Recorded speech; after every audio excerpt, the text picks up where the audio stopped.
Bonjour à toutes et à tous. Bonjour à toutes et à tous. Waouh. Alors, si vous êtes dev, l'architecture, c'est un sujet un petit peu mystérieux. Et ça s'apprend comment? On est là pour vous présenter les clés de l'architecture, pour ouvrir les portes de l'architecture. Mais est-ce qu'on parle de clés de serrure ou de clés à molette? Vous en pensez quoi? Vous aimez plutôt les clés là où il faut serrer des boulons? Alors, c'est quoi l'architecture tout d'abord? La réponse? Personne ne sait vraiment. Personne ne sait vraiment ce que c'est l'architecture. Une autre réponse, c'est pas mon boulot si je suis dev. Mais ça, c'était avant. Vous avez remarqué, il s'est passé quelque chose sur les 10, 20 dernières années. Les systèmes ont complètement changé. On est passé d'applications dans lesquelles on passait sa vie. C'est peut-être encore le cas pour une partie d'entre vous. Vous êtes confortablement dans une appli, vous connaissez bien, tous les choix ont été faits avant. Et maintenant, vous continuez à travailler là-dedans. Et l'architecture, effectivement, dans cette situation, ce n'est pas trop votre souci.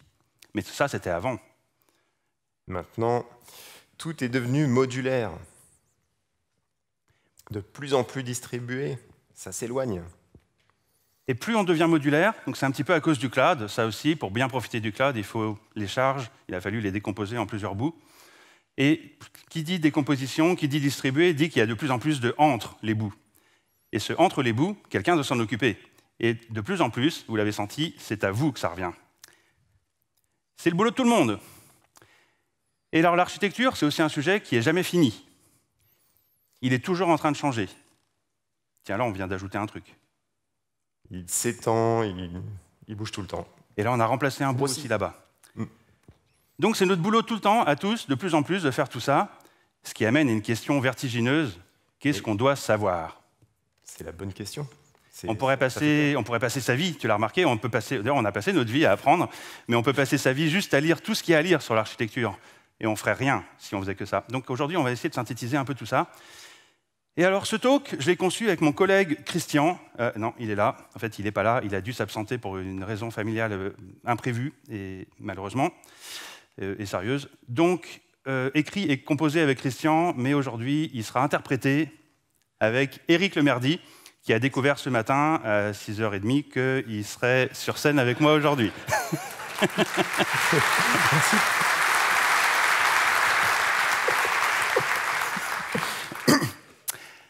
Alors, voilà, on est tous les trois, on est assez homogènes, hein, trois mecs, quadras, et on a une expérience d'architecture assez ancienne. Retrouvez-nous sur les réseaux sociaux, et en particulier Blue Sky. Donc, Christian et moi, on est d'Arola. Arola, vous nous connaissez, on est fans de tous les trucs en DD, TDD, BDD, DDD, l'architecture, le legacy, tout ça, on aime bien. D'ailleurs, retrouvez-nous sur le stand B04. Et il paraît, on m'a dit qu'il y a un livre à gagner sur le stand, un livre sur le craft. Alors, le craft, c'est aussi l'archi, et c'est ça dont on parle aujourd'hui, finalement, c'est l'archi. Mais avant la pub, justement, sur les livres, j'ai écrit 2 livres. Il y en a qui les ont?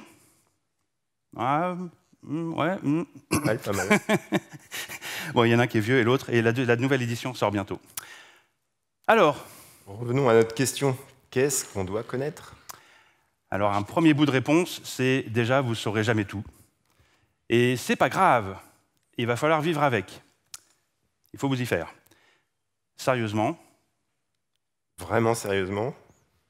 Ah, voilà. Ça y est, on retrouve. C'est la première clé. C'est la première clé de l'architecture, c'est d'accepter de vivre dans l'incertitude. Personne ne sait tout, rassurez-vous, hein, même les archis qui vous donnent des leçons, ils ne savent pas tout, même nous, on ne sait pas tout du tout. Et plus on progresse, plus on découvre des trucs. Donc ça, c'est quand même une première clé, vraiment, d'être à l'aise avec cette incertitude, avec ce doute. C'est aussi ça, l'architecture. Alors, plus sérieusement... Bon, allez, on rentre. Qu'est-ce qu'on doit vraiment connaître? Et alors, pour rentrer dans tout ça, on a une petite histoire, un exemple réel. Alors, c'est un exemple réel de Christian. Éric, pardon. Alors, une histoire d'un projet réel, ça commence toujours par quelqu'un qui a un besoin. Et ce besoin, donc, c'est quelqu'un qui dit « j'ai besoin de quelque chose. Il me faut... » Alors, en l'occurrence, c'était un ingénieur télécom.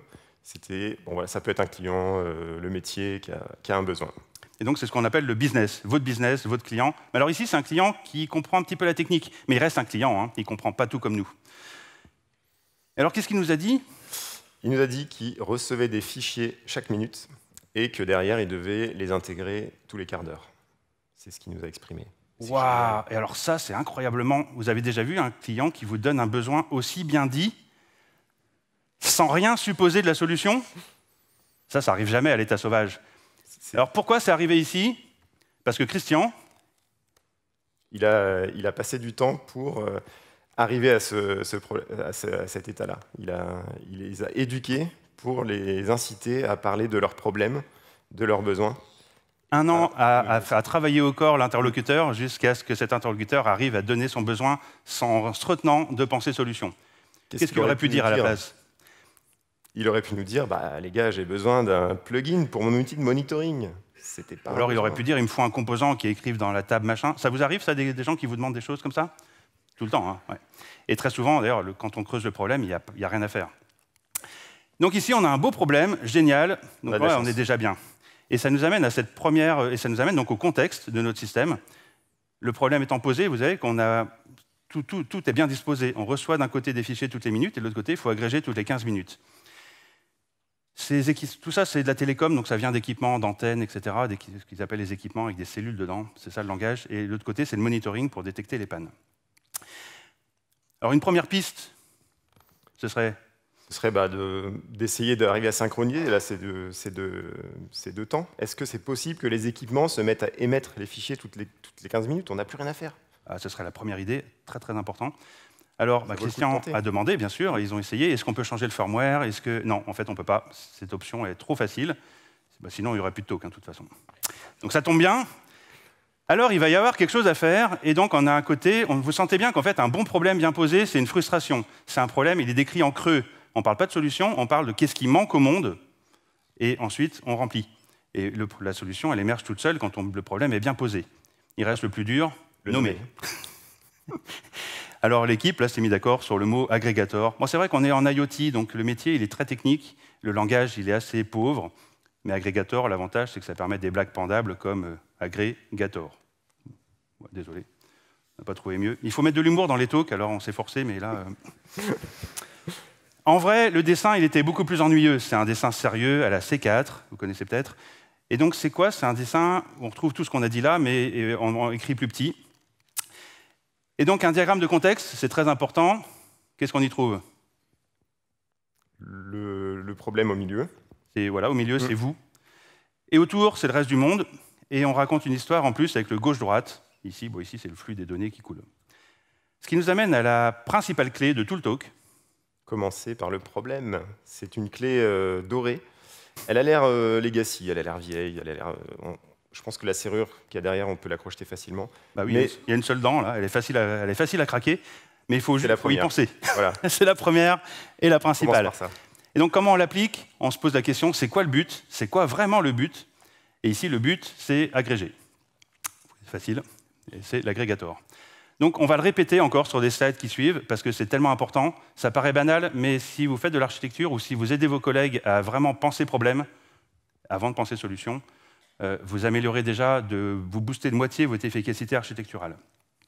Donc voilà, on le redit encore. Un problème bien posé, c'est déjà à moitié une solution. On l'a vu ici. Alors, le problème bien posé, ce n'est pas que le comportement attendu. C'est aussi les qualités d'architecture, les quality attributes. Les quality attributes. Alors, c'est quoi ces quality attributes? Il y en a plein. De toute façon, vous allez toujours en oublier une, et ce sera celle dont vous aurez besoin. Il y a toutes des listes. Et alors, vous avez vu, dedans, il y a le coût, et il y a aussi la facilité de trouver des compétences. Donc, si vous êtes dans une entreprise qui fait beaucoup de Java, Ruby, d'un coup, est une moins bonne solution. OK? Et puis, on n'oublie pas l'accessibilité, plein d'autres choses, etc. Mais en général, il y en a plein que vous pouvez négliger. Et donc, c'est une clé de plus. N'oubliez pas les qualités attributes et de les mesurer. Alors, comment ça se passe? Ça se passe avec... Là, ça s'est passé entre devs. Alors, la première, c'est la disponibilité. Qu'est-ce qu'on a besoin comme dispo sur notre sujet? T'inquiète pas, il faut qu'on soit toujours up pour recevoir les données, toutes les 15 minutes. Et ce qu'on doit faire, le traitement, c'est de calculer des formules. On doit calculer des stats sur ces données-là. Seulement toutes les 15 minutes. Ça veut dire qu'on pourrait être éteint entre les calculs? Ça permettrait peut-être... si tu on pourrait, c'est possible. Donc vous voyez, il y a une grosse asymétrie là, entre la disponibilité. Il y a déjà une asymétrie de deux côtés. Alors, côté perf. Côté perf, ça donne quoi? Il nous faut... Qu'est-ce qu'on a comme... On reçoit combien de fichiers, alors? Alors, c'est ce qu'on dit depuis le début, on doit recevoir un fichier par minute. Bon, alors jusque-là, c'est facile. Je pense que ça va, c'est dans tes cordes. Hein. Alors, je t'ai pas dit, mais si on descend un peu plus dans le détail, en fait, c'est un fichier par équipement, mais il y a 50 équipements. Ah, ok, donc il y a 50 fichiers par minute. Ça vous fait peur? Non. C'est bon? Facile. Ça tient. Alors ensuite, on continue dans le détail. En fait, chaque équipement, il a 40 000 capteurs. Ah, les antennes, ouais, les cellules. Donc c'est toujours facile, on est toujours dans des petits nombres, là. L'informatique moderne est puissante. Et ensuite, le récepteur va envoyer entre 100 et 300 mesures, du coup, toujours par minute. Ça tient? Alors on va faire le calcul, 50 fois 200 fois 40 000. Quand on préparait le talk, on avait trouvé 40 000, mais en fait c'est complètement faux, c'est 400 millions. C'est... Ouais, bon, aujourd'hui on peut encaisser ça quand même sans trop de mal.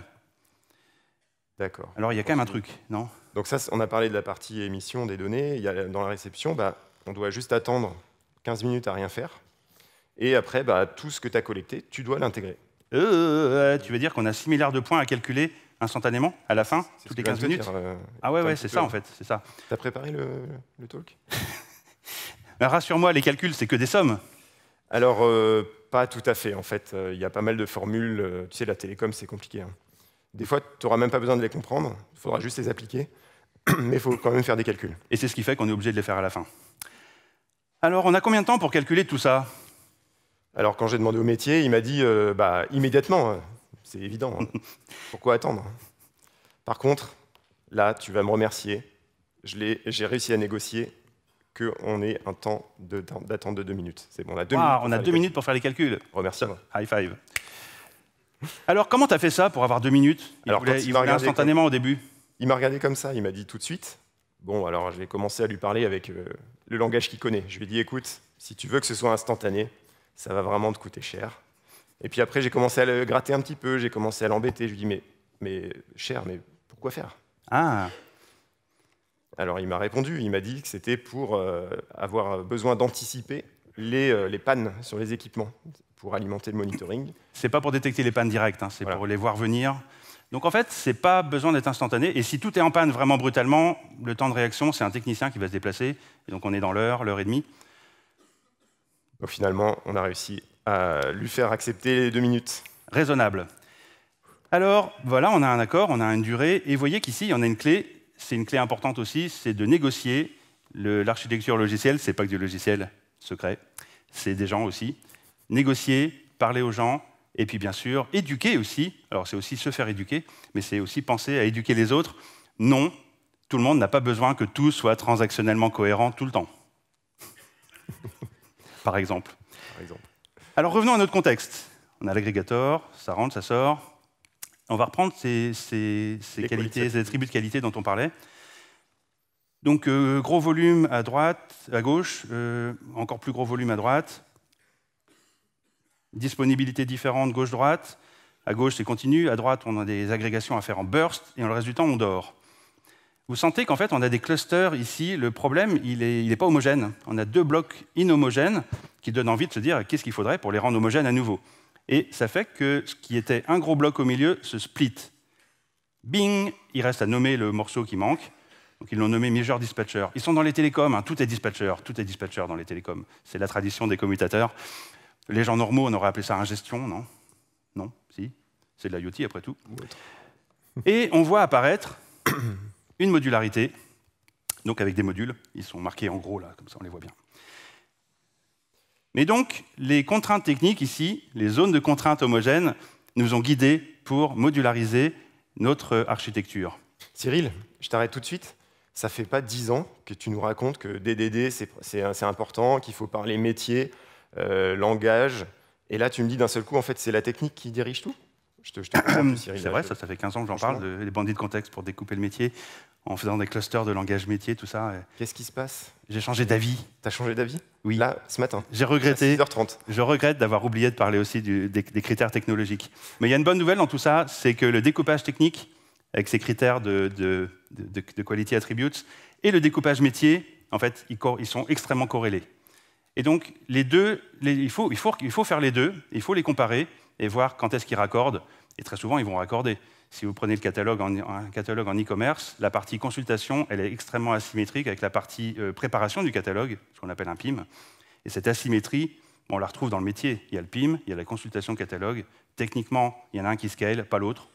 C'est des choses qui... Les deux se rejoignent très fort. Les métiers, ça fait longtemps qu'ils ont compris aussi que la technique est un élément. Donc tout ça est très corrélé. Rassurez-vous, ça fait pas du tout double, c'est pas du tout contradictoire. Donc on a bien une zone avec des critères d'un côté, de technique, et d'autres des critères techniques, et aussi des responsabilités métiers différentes. D'un côté, on fait du parsing à gauche, l'autre côté, on fait des stats. C'est bien deux domaines différents.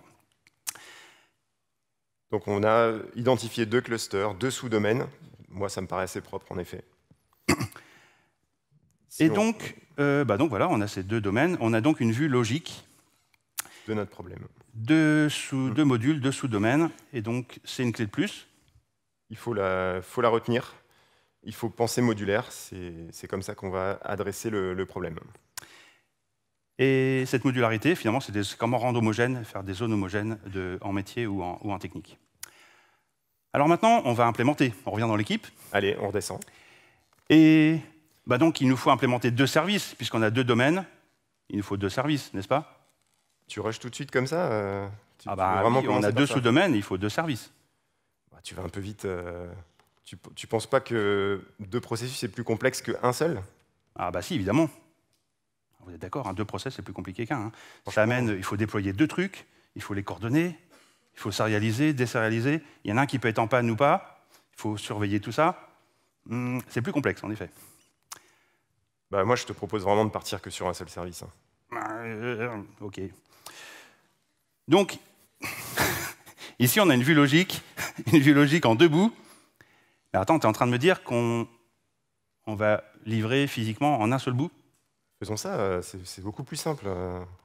Ah, ça porte pas un nom, ce truc? Le modular monolithe. C'est pas un gros mot. Et donc, en fait, un seul process, un seul déploiement, tu as raison, c'est plus simple. En tout cas, tout de suite. J'y crois pas que ça va durer longtemps, ce truc. Mais ça m'a l'air pragmatique. Et Christian, qui aurait été là, aurait dit que c'était pragmatique. Parce que lui, il est pragmatique, vraiment. J'appelle pragmatique Christian. Ici, qu'est-ce qu'on vient de faire? On vient de faire un exercice de frugalité. On a été tenté par une solution distribuée. J'ai été tenté par une solution de faire du distribué. Mais je sais, et c'est à réciter par cœur, toute solution amène des nouveaux problèmes. En fait, on ne résout pas, on déplace le problème. Et ici, la solution de distribuer, elle m'amène tellement de nouveaux problèmes que je n'ai pas envie de me frotter à ça tout de suite. Et donc, j'accepte ma vue physique en un seul morceau, un seul process. Ça nous amène à un deuxième niveau de débrief, c'est que l'architecture, ça se pense à plein de niveaux, des perspectives. Ça, on peut avoir la perspective métier avec les coûts, les risques associés. Si on descend un petit peu, on va découper en domaines. Ensuite, on aura nos modules qu'on a vus juste avant. Donc ça, c'est les bases de code, les repos GitHub, etc. Et c'est la façon... Donc les domaines, c'est juste dans vos têtes. Hein. Par contre, les modules, ça commence à être du code, des choses techniques, des artefacts. Et puis enfin, on a la techno sous-jacente. Et là, c'est des mondes dans lesquels vous évoluez, que vous... Le runtime. Voilà, tout ce qu'on paye, tout ce qui casse et tout ce qu'on paye. Alors, d'ailleurs, ça amène une remarque. Si vous êtes dev, en général, vous avez une zone de vol plutôt vers le bas, ou milieu bas. Si vous êtes déjà en train de progresser vers l'architecture, vous avez sans doute déjà vous êtes un peu envolé. Si vous travaillez avec des architectes officiels, j'en ai été, j'en suis encore un peu, vous volez beaucoup plus haut, et la qualité de vos résultats n'est jamais aussi bonne que la qualité des raccords entre les humains qui s'occupent de chaque niveau. C'est vrai, hein? Donc faites des bisous avec tout le monde, il faut bien s'entendre, ça c'est important. Et en fait, il n'y a pas de définition. Parfois, on peut mettre des fiches de poste. Là, j'en ai mis en tout petit, mais elles ne veulent pas dire grand-chose. Dans une entreprise, chacun est différent. Donc chacun vole même dans une équipe homogène, vous avez des gens qui volent à des hauteurs différentes. Alors qu'est-ce que ça nous amène ici? On va revoir ce qu'on va raconter sous une autre forme, sur ces axes, sur ces perspectives. Domaine, module, runtime. Si on prend une implémentation microservice, on a envie d'aller jusqu'au bout, de faire traverser la modularité jusqu'au bout. Donc là, on voit qu'on peut découper de cette façon-là sur les trois niveaux. D'accord, donc ça veut dire que la façon dont on découpe les domaines, ce sera la façon dont on fera tout le reste. Exactement. C'est simple, on ne réfléchit pas. Allez. Alors ici, c'est pas ce qu'on a fait. Nous, on a fait du modular monolithe. Effectivement, dans le modular monolithe, on a décidé explicitement d'avoir qu'un seul processus pour avoir moins de problèmes. Et c'est comme ça que ça s'organise. Alors ça, c'est super cool parce que vous voyez que vous avez des options de faire différemment à chaque étage. On aurait pu aller sur des lambda, des fonctions as a service. C'est ça, et là, on découpe. Là, c'est l'inverse, on découpe un peu plus les fonctions, on essaie de les déployer indépendamment. On a encore plus de découpage au niveau du runtime. Ce qu'on appellerait une fonction, ce qu'on appellerait un module, ce serait plusieurs fonctions, l'une qui fait le get, le put, etc., rassemblées dans une zone, avec un tag en commun ou un compte en commun, par exemple, sur le cloud. Et il y a un dernier style aussi qui est important de mentionner, c'est quand on modularité, fuck it. Ça porte un nom, c'est le Big Ball of Mud, c'est l'absence de modularité, c'est les bons vieux monolithes que vous avez déjà, ils sont comme ça en général. Tout est mélangé. C'est pas à confondre avec les couches à l'intérieur de votre monolithe, hein, c'est pas les couches DAO, etc. Là, on parle de niveau de pensée sur l'architecture. Donc, on avait logique 1, logique 2, physique 1, mais ça va pas durer longtemps ce truc. Mais t'inquiète, t'inquiète. Oui, on va gérer. On est d'accord, ça va peut-être pas durer longtemps, mais tout de suite, on le veut comme ça. Pourquoi? Parce que le vrai besoin, c'est de valider ce qui nous pose problème, l'agrégation. Ah ouais, en fait, notre vrai risque tout de suite, c'est est-ce qu'on est capable de faire cette validation dans les 2 minutes? Exactement, c'est ça qu'on veut en premier. Et moi, tu pourras faire ce que tu veux. Par contre, moi, je vais porter une attention particulière avec ce sur quoi on va s'engager et qu'on ne pourra pas changer. Donc on veut être pragmatique, mais pas non plus naïf ou complètement idiot. Exactement. Alors comment on va faire ça? On va zoomer à l'intérieur du monolithe. Et à l'intérieur du monolithe, qu'est-ce qu'on trouve? Des modules. Merci, Capitaine Obvious. Mais alors, il y a un truc en plus, là, il y a des petits bouts verts qui traînent. Qu'est-ce que c'est que ça? C'est pour amener la modularité. C'est les connecteurs. En fait, la partie bleue, on ne va pas la changer, mais on va essayer de changer que le connecteur, la partie verte. Ah, d'accord. C'est du découplage. Mais alors, donc, si je suis dans un monolithe qui serait, par exemple, tout Java, le côté gauche, le module de gauche, c'est un bout de Java qui appelle le côté droit en Java? Exactement. Tu fais des appels de fonctions, ça marche très bien dans le même process. Il n'y a pas besoin de développer des choses plus complexes que ça. Mais ça te permet de créer cette ouverture. Si demain, tu veux découper, on remplacera le connecteur par un appel HTTP, par exemple. OK, qui va sérialiser. Et l'autre côté, on met le connecteur inverse qui désérialise. Et waouh, OK, cool. Mais alors, ça me rappelle des trucs, ça c'est l'archi-hexagonal et tout ça aussi. Hein. C'est exactement ça. Okay. On ne va pas en parler aujourd'hui, hein. Vous en avez déjà beaucoup entendu parler. Et on pourrait faire plein d'autres variations, les connecteurs. Donc, ah oui, il y a toute une liste là, on peut faire... On aura du choix. On peut faire du pub-sub, on peut faire des appels à distance. On va tous les faire tout de suite? Non, non. Justement. Surtout pas. On sait qu'on peut les faire. Alors concrètement, tout ça, ça fait un travail en plus, malgré tout. Il faut créer une interface, il faut créer une implème. Il faut choisir l'implème que tu vas choisir. Ça va nous ralentir. Ça va nous ralentir, mais on aura quand même le bénéfice d'avoir fait émerger l'interface. Alors honnêtement, ça va coûter une interface, effectivement. Si ça vous prend plus de 30 secondes, il faut se poser des questions. C'est ce qu'il aurait dû me dire dans ma face, là. Et alors donc, qu'est-ce qu'on fait avec tout ça? C'est que peu importe le moyen, on trouve des moyens de préparer des options pour changer d'avis plus tard. Et le plus tard, ce sera dans 2 minutes, ici. N'empêche qu'on prévoit quand même, et on paye pas cher. Alors attention, on n'est pas en train de dire qu'il faut prévoir tous les cas, etc. Surtout pas. On veut prévoir des options pas chères, qui coûtent cher comme créer une interface, par exemple, ou une petite indirection quelque part, pour être réversible. L'architecture, c'est beaucoup les choix irréversibles, c'est le truc à surveiller et à minimiser. Alors on en gardera, hein, parce que parfois, il n'y a pas le choix. Par exemple, vous devez choisir un langage de programmation. Changer d'avis coûte cher, mais on va quand même devoir choisir un langage de programmation et s'y tenir quelques temps. Et donc, on met des options pas chères pour pouvoir changer. OK. On y est. On va pouvoir avoir notre feedback enfin. Ce qu'on voulait depuis le début, savoir si nos 2 minutes, on allait les tenir. Génial. On déploie en production, alors. Attends, vas-y, Tu lances? Je lance. C'est parti. Boum. On lance le calcul. On attend 1 minute. 1 minute. 2 minutes. Aïe. On arrive à 3 minutes. Oups. 5 minutes. 5 minutes. Ouais, attends, vas-y. Kill. J'ai killé. Ça sert à rien de savoir jusqu'où il va aller. C'est beaucoup trop long. Fail. Alors là, on est triste, on pleure, ça marche pas? Non, pas du tout. On célèbre. Youpi! Excellent. On a du retour. On sait que ça marche pas. On sait que c'est génial. On sait que ça marche pas, c'est génial. Comparez quand même que là, on a su que ça marchait pas très tôt, très vite, et on avait dépensé très peu. Et c'est ça qu'on célèbre, en fait. C'est que très vite, on découvre le problème très très tôt. Alors, si on zoome dans le monolithe, on voit qu'aujourd'hui, effectivement, l'agrégateur, son implème, elle est monothread. C'est probablement ça une raison du problème. Solution? Bon, on pourrait faire du multithreading, par exemple. Allez, qu'est-ce que ça voudrait dire? On va au tableau, on dessine tout ça. Il faudrait un pool au milieu, et c'est parti, on va paralléliser. Là, on va avoir plusieurs threads qui vont s'exécuter en parallèle. Alors, il faut regarder aussi sur le cloud, on va demander plus de vCPU. Waouh, c'est cher ces trucs. Et puis, il y a une limite max. Si on atteint la limite, on ne pourra pas aller au-delà. Donc, on est en danger, là. Mais c'est surtout très cher. Et puis, vous avez vraiment envie de coder un truc avec un worker pool en 2025. Et donc, concrètement, ce serait juste une implème. Ce ne serait pas très difficile. Ce serait juste une implème à substituer dans notre injection.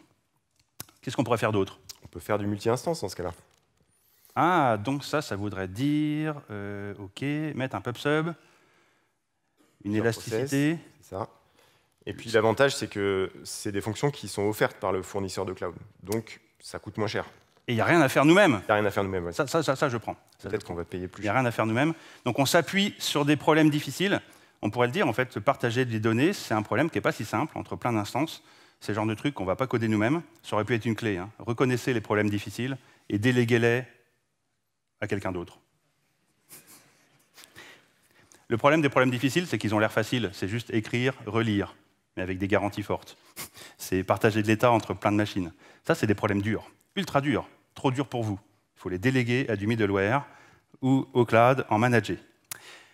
Donc là, l'implème, pareil, c'est juste une implème de plus qui, au lieu d'appeler l'autre système en Java, va mettre sur un pub-sub qui dépilera par les différentes instances. Il y aurait une troisième possibilité, ce serait de combiner les deux. On met du multithread et on ajoute le distribué. Faisons la totale. Oh là là. Bon, bah là, on cumule. Hein. C'est trop compliqué, c'est aussi trop cher. On ne va pas faire ça. Une bonne chose plus une bonne chose, ça ne fait pas forcément une bonne chose. Hein. On est d'accord? Donc là, on va se limiter à juste une approche, et une seule, celle où on a le moins à faire et on s'appuie le plus sur des trucs tout faits. Donc c'est l'art du trade-off, et l'architecture, c'est que ça, c'est des compromis tout le temps, des compromis, des compromis, des compromis. Donc quand vous avez une idée de solution en tête, si vous voyez que les avantages, vous n'avez pas terminé votre travail. Il faut regarder aussi tous les inconvénients. Et c'est ça aussi l'expérience architecturale, c'est d'avoir plus d'inconvénients en tête qui arrivent tout de suite. Donc ici, on voit bien que la solution du milieu, en fait, elle combine tous les inconvénients, donc elle est vraiment très pourrie. Et parmi celles de gauche et de droite, ici, on a préféré celle de droite. Je vous encourage vraiment à avoir dans votre tête des curseurs partout, des axes, comme ça, et de vous dire, tiens, à chaque fois, je pourrais faire ça, mais je pourrais aussi faire l'opposé, et je me mets où? Donc ici, on va faire notre multi-instance, et on voit bien qu'on ne va pas pouvoir rester en un seul bloc, il va falloir quand même couper notre truc en deux.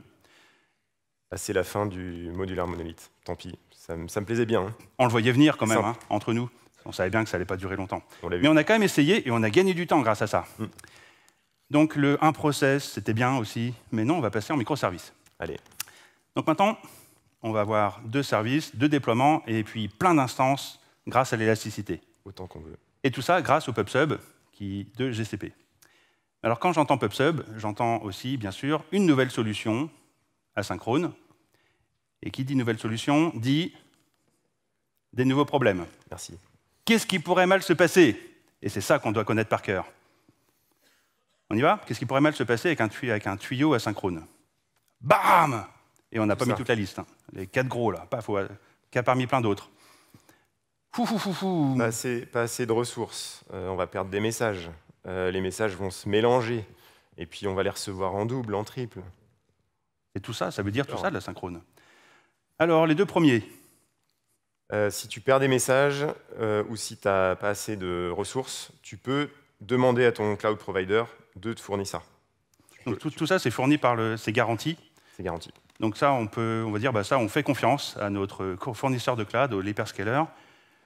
Le delivery qui arrive dans le désordre, notre problème, on s'en fout. On a des les messages, ils sont bien identifiés. Et puis faire des stats, l'ordre ne compte pas dans nos calculs. On a de la chance, notre métier nous résout ce problème-là. Et alors, la livraison en plusieurs fois, comment il faut faire ça? Ça va être bon, mais d'habitude, il faut faire quoi quand on reçoit des trucs en double? il faut faire des consommateurs qui sont... idempotent. Ouais, c'est bon. Voilà, on l'a écrit en 2 fois. Idempotence. L'idempotence, c'est que ça fasse le même résultat qu'on le fasse 1 fois ou 2 fois. Alors c'est très important, et on l'a mis 2 fois. Mais ce n'est pas une clé, hein, ça c'est une clé à molette, c'est un moyen tactique, mais ce n'est pas une clé de l'architecture. Mais donc ici, on a de la chance, c'est que tous nos messages, ils ont des coordonnées très claires, et donc quand on les reçoit, on les écrit quelque part, on fait donc une affectation, comme mettre dans une map, et le même message, si on le remet au même endroit 2 fois, comme un HTTP GET, comme un HTTP PUT, ça fait exactement le même résultat. Vous voyez ici, si on le fait 1 fois, si on le fait 2 fois, ça fait un log de plus, mais la valeur n'a pas changé dans votre variable. Et on a vraiment de la chance, Cyril, parce que si c'était un incrément, ce ne serait pas le. Ça n'aurait pas pu marcher du tout. Alors les incréments se font après, mais ils sont sécurisés par cette approche initiale. Donc ici, on a comparé les avantages et les inconvénients de PubSub aussi. On a tranché tous les avantages, les inconvénients nous vont, on les a vérifiés, donc on préfère là. Celui-là, il va bien. Revenons à notre problème. On a un problème ici, c'est que si on éteint les machines, ou si elles tombent, ou si le provider les tue, on perd toutes nos données. On perd tout. C'est embêtant, ça? Bah ouais, je pense qu'il faudrait quand même qu'on introduise un peu de durabilité quand même. Donc pour être durable, il faut choisir un stockage. On va prendre Postgre, Mongo ou Redis? Wow. On va pas tout de suite là-dessus. On n'a pas besoin de choisir maintenant, Cyril. Ok. Donc, ah oui, tu vas encore me refaire le coup des connecteurs avec les différents implèmes, là. Tu commences à me On va aller vite là-dessus. Mais donc, en fait, ça veut dire qu'on peut changer très vite d'avis. Et avec les différents implèmes, une implème Postgres, une implème in-memory. Ah, il y en a une memory, là. On triche, là. On va tout stocker directement en RAM. Et si on crache, on continue d'avoir le problème. Alors moi, je pense qu'il faut prendre Redis, parce que c'est atomique, ça convient bien pour notre problème. Tout de suite? Tout de suite, ouais. Non, Cyril. Tu vas trop vite encore. Pourquoi perdre du temps à écrire un connecteur Redis? Tu veux pas rester en mémoire, sérieux, plutôt? Tu vas encore me refaire le coup qu'on essaye un truc en prod vite? Ouais, tu me vois venir. Hein. Allez, on fait un mock. Donc là, on gagne du temps tout de suite parce qu'on développe confortablement. Et c'est l'intérêt de l'implémentation in-memory. C'est une implème facile à faire. On triche, mais en fait, on ne triche pas puisqu'on s'aide à faire ce qu'il faut faire et à apprendre vite si ça marche ou pas, si les calculs sont bons déjà. Et donc, on va tester ça chez nous. Tout va bien. Ça marche, en local. Et donc, tu vas aussi tester ça en prod pour de vrai. C'est-à-dire qu'on va livrer en prod un mock. Oui, Cyril, tout va bien, t'inquiète pas. Il n'y a pas de honte à faire ça. Tu n'as pas besoin de le dire en conférence dans l'amphi bleu. N'aie pas peur. Alors vous sentez un truc, là, c'est qu'en fait, évidemment, on surjoue, on fait les idiots, mais en fait, on est en train de remplacer du temps d'étude au tableau par des essais sur des vraies machines, dans des situations qui ressemblent plus à votre vraie situation de prod, puisque là, on le fait directement avec une prod qui est la prod, qui ressemble à la prod. Il n'y a pas d'utilisateur ici, on n'est pas en train de faire des trucs idiots ou de mettre en danger des gens. On joue avec le même environnement, et avec le cloud, c'est possible, donc on en profite. Donc on déploie en prod pour de bon, et on teste en prod, et donc on lance le calcul, et ça va bien, vite comme on veut. On est content. Le résultat est bon. Ouh. Ouais, allez, on célèbre. Hein. Célébrer, là. Alors on n'est toujours pas durable. Alors, maintenant, il va falloir le faire, cet adapteur Redis. Bon, bah oui, il faut le faire à un moment donné. Mais vous voyez qu'on a gagné du temps, parce que si le traitement avait encore foiré, ça aurait pu échouer, notre truc. Et on aurait encore pu... C'était pas un problème. Là, le Redis, l'adapteur Redis, on aurait perdu du temps à le faire. Enfin, à l'époque de l'IA, on peut se demander si on perd vraiment du temps, mais on aurait fait un truc en plus, en tout cas, donc on n'aurait pas utilisé, parce qu'il aurait peut-être fallu encore tout changer du début de l'histoire pour faire un système qui fonctionne. Donc, vous sentez venir là un petit message de fond, c'est qu'aussi l'architecture, quand je préparais, là, avec Christian, puisque si tu ne savais pas encore, tu participerais, on préparait, quelqu'un nous a dit, mais l'architecture, ce n'est pas un truc qu'il faut faire au début, qu'on doit mettre en place au début pour que les autres en profitent. Il y a encore des architectes qui pensent comme ça, mais ce n'est pas comme ça qu'on pense aujourd'hui l'architecture. Ça évolue tout le temps. Ça émerge peut-être pas, mais ça évolue vraiment. Et donc, c'est un truc à comprendre vraiment et à intérioriser. L'architecture, c'est aujourd'hui dynamique. Et ça, c'est une clé. Arrêtez avec l'idée d'une l'archi, ce n'est pas un dessin, ce n'est pas un diagramme qui vous dit comment ça doit être ou qui vous dit comment on doit faire. C'est dynamique. Et donc, il y aura un élément de surprise dedans. On ne sait pas forcément comment ça sera plus tard. Vous pouvez toujours faire des dessins, mais c'est juste des indications de ce qu'on vise, ou du point de départ, ou d'un palier, mais il faut le voir ça comme des instantanés dans le temps, tout bouge. Pour que cette clé s'imprime bien, on vous propose d'admirer quelque chose de dynamique. Voilà. Le fond d'écran dynamique qui note. Ça bouge, comme l'architecture. Revenons à notre système. On n'a pas été très long dans la méditation. Notre système, donc on a deux côtés. Qui dit deux côtés, dit qu'ils doivent se parler au travers de quelque chose en commun. Et ce quelque chose en commun ici, c'est du JSON. Et c'est ce qu'on appelle un contrat. C'est un contrat. C'est vraiment un contrat, même si c'est contractless, tout ce que vous voulez. Vous définissez un contrat entre deux parties. Voilà, donc. Alors ce contrat ici, il est très explicite. Donc il dit que c'est HTTP, il dit que c'est... Il dit quoi d'autre d'ailleurs? Par exemple, sur les unités, il spécifie, sur les mesures, il spécifie les unités. Oui. Il va préférer des valeurs explicites en chaîne de caractères plutôt que des codes. Et si on met toute cette explicite à l'intérieur, on va gagner du temps entre les deux parties. Quand tu as découvert cet exemple, tu t'es dit « Waouh, c'est bien fait. On ne voit pas ça tous les jours non plus. » Non. Un contrat bien explicite.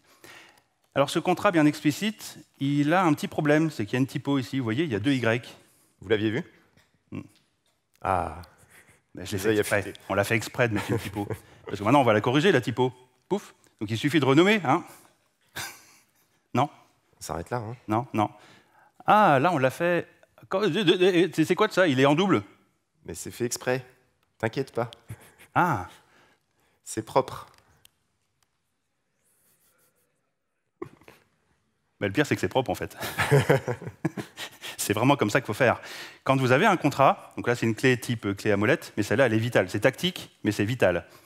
C'est un contrat, ça se respecte, et ça se respecte au point que le champ, même avec la typo, une fois qu'il a été mis dans le monde, on le laisse. Et si vous voulez évoluer sans péter tout le monde, on va laisser l'autre. Vous pouvez ajouter que c'est déprécié, hein, mais on le laisse quand même. Un contrat, tiens, Christian, justement, il appelait ça les règles d'engagement du Fight Club sur les API. Du coup, un contrat, ça ne change pas. On ne veut pas de breaking change dans le contrat. La deuxième règle, c'est qu'on ne veut pas de breaking change dans le contrat. Et en fait, si vous la publiez, votre API, vous en êtes dépossédé. Elle vous appartient plus, c'est plus à vous. C'est quelque chose que vous avez offert au monde. C'est terminé. Donc oui, dès que quelqu'un commence à s'en servir, on ne peut plus changer comme on veut. Terminé. Alors concrètement, c'est ce que Martin Fowler appelle les contrats tolérants. On peut quand même évoluer, hein, mais il faut rester dans la même version majeure pour toujours. Et comment on fait ça? Si vous êtes côté receveur, tout ce que vous recevez, si vous recevez un champ que vous n'avez jamais vu, vous l'ignorez. Impec. Et si vous envoyez un champ et que quelqu'un l'a utilisé une fois, en général, vous ne savez pas si quelqu'un l'a utilisé une fois, vous êtes obligé de considérer qu'il a été utilisé au moins une fois, vous ne pouvez plus le retirer. Et on ne peut donc qu'ajouter.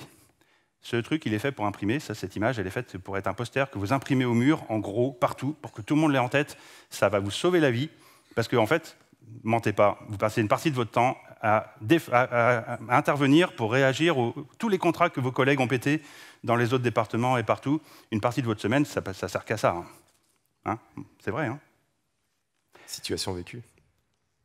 Donc des contrats, il y en a partout. Dès qu'on parle modularité, il y a contrats. Et donc sur le cloud, des contrats, il y en a partout. Et si vous êtes en multi-instance, il y a aussi des contrats. Quand vous vous upgradez, il y a besoin de contrats pour ne pas coordonner les déploiements, tout ça, tout ça. On ne va pas rentrer trop dans les détails. Mais l'important, c'est de comprendre que des contrats, finalement, c'est de la négociation en bouteille.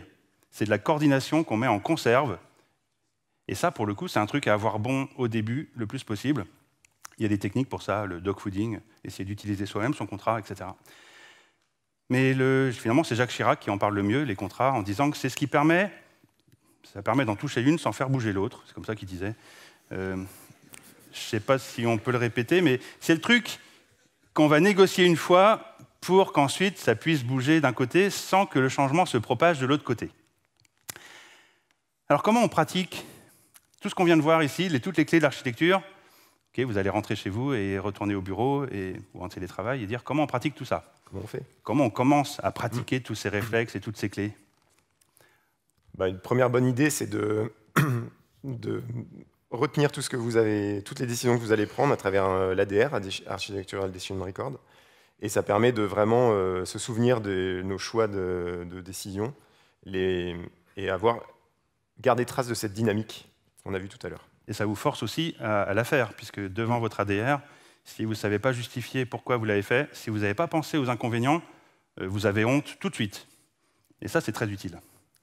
C'est de la bonne honte. On peut aussi la tester, son architecture. On peut mettre en place des règles qui vont la tester, qui vont la vérifier, parce que les choses qui ne veulent pas changer, on veut les garder stables. Qui utilise déjà d'ailleurs ce genre d'outils d'architecture? Ah oui, Pas mal. en fait, il y a déjà de l'usage. Et ben, il faut encore encourager ça. C'est des ADR en code, d'une certaine façon. Alors ça n'empêche pas, il faudrait trouver un endroit pour mettre le raisonnement. Pourquoi, la justification de ça, mais c'est très utile. Et à l'ère de l'IA, ce genre d'approches sont encore plus utiles pour rattraper les agents avant de committer des conneries. N'est-ce pas? Une autre approche, pour pratiquer l'architecture, une approche, c'est aussi quand une réunion patine un peu, parce que ça se fait encore trop en réunion, les décisions d'archi, c'est déjà timeboxé. Tout ce qui est archi, on le timebox. Ça ne sert à rien d'y passer plus de temps, souvent. Il vaut mieux essayer plus vite. Mais vous pouvez aussi juste aller au tableau. Si vous êtes la première personne à se lever et aller au tableau, ben, vous commencez à vous développer aussi votre posture pour pourquoi pas devenir futur architecte. Une autre pratique aussi, c'est d'essayer d'alterner entre le raisonnement individuel et le raisonnement en équipe pour pouvoir confronter vite les bonnes idées individuelles de chacun en groupe. Et c'est comme ça qu'on progresse aussi. Donc, par exemple, c'est quelque chose qu'on fait vraiment. La même question, le même problème, on s'isole pendant 15 minutes et chacun doit expliquer son idée. Ma solution idéale, en 15 minutes, je la dessine, je la décris, avec la règle que je n'aurais même pas besoin de la justifier. Et ensuite, on rassemble tous les résultats et on compare et on dépersonnalise aussi. Donc, ce n'est pas la solution d'Éric, la solution de Christian. Et ça permet d'apprendre toutes les astuces des collègues. Ça permet aussi de voir à quoi chacun fait attention et ensuite d'incorporer ça dans votre solution. Philippe Bourgault a d'autres astuces aussi. Je vous encouragerais à aller vers lui. Il a un talk aussi qui en parle. Et globalement, on l'a dit depuis le début, vous ne saurez jamais tout, mais on doit quand même continuer à apprendre et on met plein de réflexes dans son sac à réflexes, dans sa besace à réflexes. On capitalise les clés. Voilà, on en a plein et c'est ce qu'on donne dans les formations d'ailleurs, des listes de réflexes, mais c'est quand même à vous à la fin de créer la vôtre dans votre contexte. Alors, tout ce qu'on a dit ici, ces clés, c'est des clés d'architecture pour les devs, mais il y a quelques attitudes à garder en tête aussi, on va conclure là-dessus. Un système, c'est des logiciels. Et des personnes. Et des personnes qui s'en occupent. Et l'architecture, c'est l'architecture des deux ensemble. Certains appellent ça socio-technique, c'est un peu pédant comme mot, mais voilà, c'est l'architecture socio-technique. D'autres attitudes, c'est... Ça se fait aussi progressivement avec des baby steps. On va faire des petits pas. On veut apprendre beaucoup et vite. C'est ce qu'on a fait finalement. C'est-à-dire on fait des petits pas. Des petites tailles, la modularité, garder les morceaux petits. Et tout ça, vous sentez bien que ça vous dérisque. Des petits bouts, des petits pas, c'est des choses qui réduisent votre risque. Et dans un monde avec beaucoup d'incertitudes, on a besoin de ça. Et la simplicité, bien sûr, c'est l'option suprême. Tout ce qui est plus c'est simple, plus c'est facile à changer, et plus c'est facile de garder le contrôle de vos créations. Quelques références. Quelques références pour vous inspirer. C'est des lectures, vous ne perdez pas votre temps avec tout ça. C'est des très, très bons livres. Et peut-être un petit... Oui. Une autre attitude, bien sûr, c'est qu'il ne faut pas être dogmatique. Donc le contraire de dog, je l'ai peut-être déjà montré, hein, c'est... Soyez catmatique. Alors, je ne sais pas si... on a hésité à le mettre, celle-là, mais on est vieux, en fait, on est tous vieux, et toutes ces attitudes qu'on a citées, en fait, et tout ce qu'on a évoqué juste avant, là, ça ne vieillit pas, ça vaut la peine de l'apprendre. Et pour le montrer, on va revenir un petit peu en arrière, dans les années 90, quand j'étais jeune. Riez pas.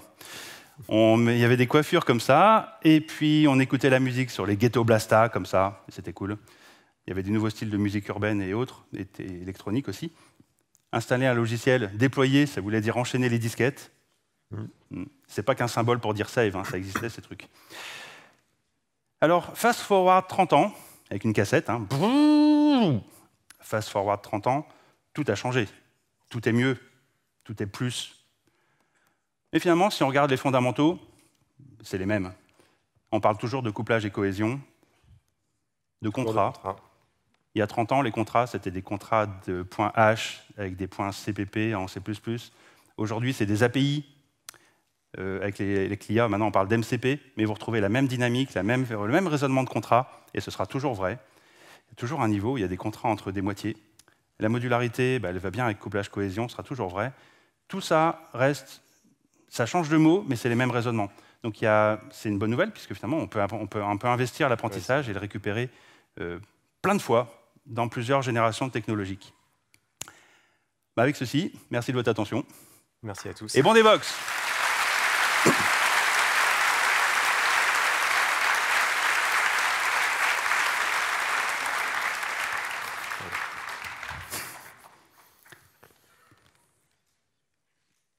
Il nous reste 7 secondes pour des questions, donc en fait, vous viendrez nous voir après, avec plaisir pour les prendre en off.